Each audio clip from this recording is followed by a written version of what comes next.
चलिए दोस्तों, तो मैं आज बात करता हूँ, आप लोगों के साथ कुछ शेयर करूँगा कि मोशन और डिस्टेंस और डिस्प्लेसमेंट ये तीनों क्या चीज़ होते हैं। अक्सर बच्चे इस चीज़ में कंफ्यूज हो जाते हैं कि डिस्प्लेसमेंट्स और डिस्टेंस में क्या अंतर है, मतलब कि दूरी और विस्थापन में क्या अंतर है, क्योंकि दोनों लगभग सेम लगते हैं। तो ऐसी सिचुएशन में उन्हें थोड़ा सा प्रॉब्लम होता है कि आखिर इन दोनों को डिफ़ाइन कैसे किया जाए। तो आज मैं उसी चीज़ के बारे में बात करूँगा। पहले हम मोशन के बारे में बात करेंगे, उसके बाद हम डिस्टेंस के बारे में बात करेंगे, उसके बाद हम डिस्प्लेसमेंट विस्थापन के बारे में बात करेंगे। बिल्कुल आसान भाषा में, ईज़ी लैंग्वेज में समझाऊँगा, आपको दोबारा कोई दूसरी वीडियो शायद देखने की ज़रूरत ना पड़े, इसलिए एक बार इसे ध्यान से ज़रूर देखना। चलिए हम बात करते हैं, सबसे पहले अपने मोशन की बात करते हैं।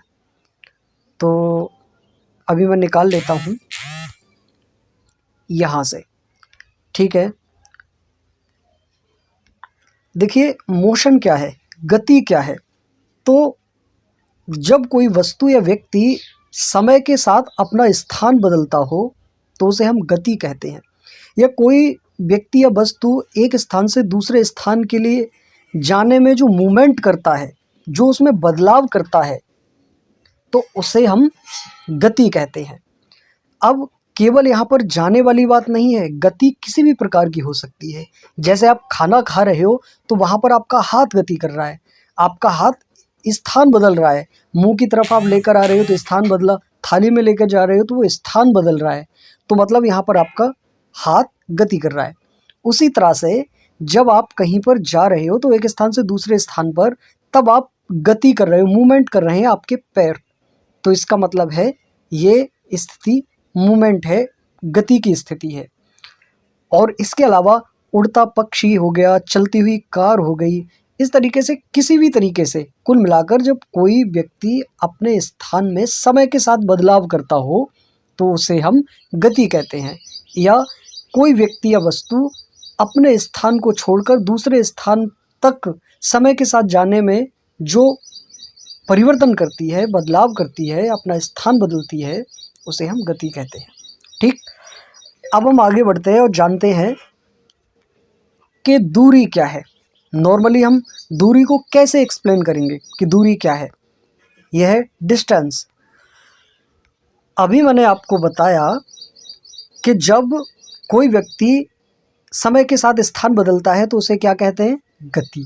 लेकिन वहीं जब कोई व्यक्ति एक स्थान से दूसरे स्थान तक जाने में जो सफ़र तय करता है, जो लंबाई तय करता है, उसे हम दूरी कहते हैं। बिल्कुल आसान भाषा में, जब कोई व्यक्ति या वस्तु एक स्थान से दूसरे स्थान तक जाने के बीच में जो सफ़र तय करती है या जो लंबाई तय करती है, उसे हम क्या कहते हैं, उसे हम दूरी कहते हैं।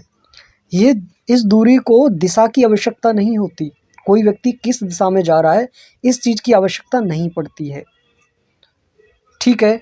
जैसे कोई व्यक्ति यहाँ पर नीचे दिया है, अगर कोई बच्चा बाज़ार जाता है 3 किलोमीटर और फिर वो उसके बाद पार्क में जाता है, तो टोटल जो उसने दूरी कितनी तय की, टोटल उसने दूरी 5 किलोमीटर तय की है।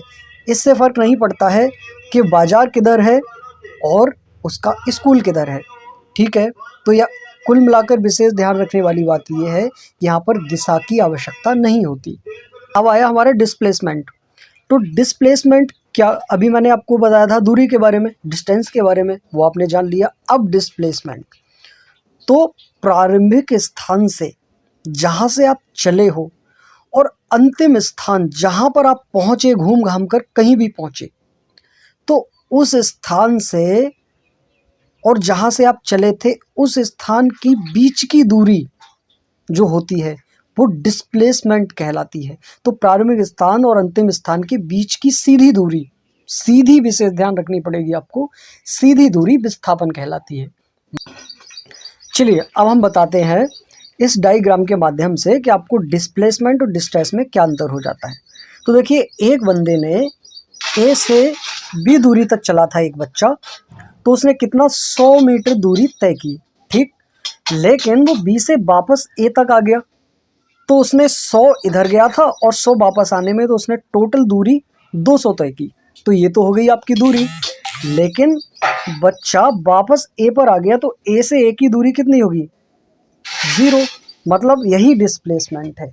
अब मैं आपको दूसरे तरीके से समझाता हूँ। यहाँ पर एक डायग्राम बना लेता हूँ हाथ से। ये हमारा त्रिकोण डायग्राम है, ठीक है। ये है ए हमारा, ये है बी हमारा और ये हमारा सी, ठीक।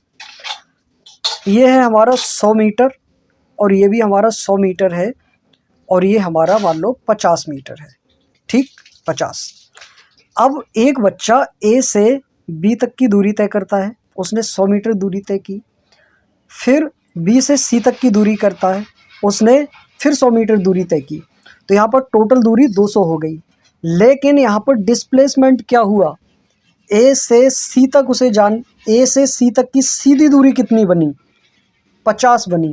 तो यही हमारा डिस्प्लेसमेंट है।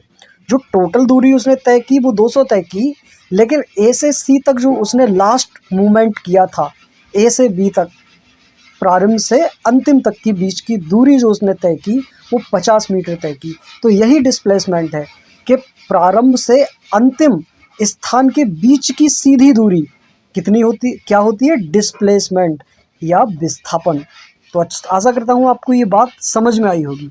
देखो, अगर तुम्हारा कोई कमेंट हो या किसी और पर वीडियो एक्सप्लेन में चाहते हो इजी भाषा में, तो कमेंट में ज़रूर बताना।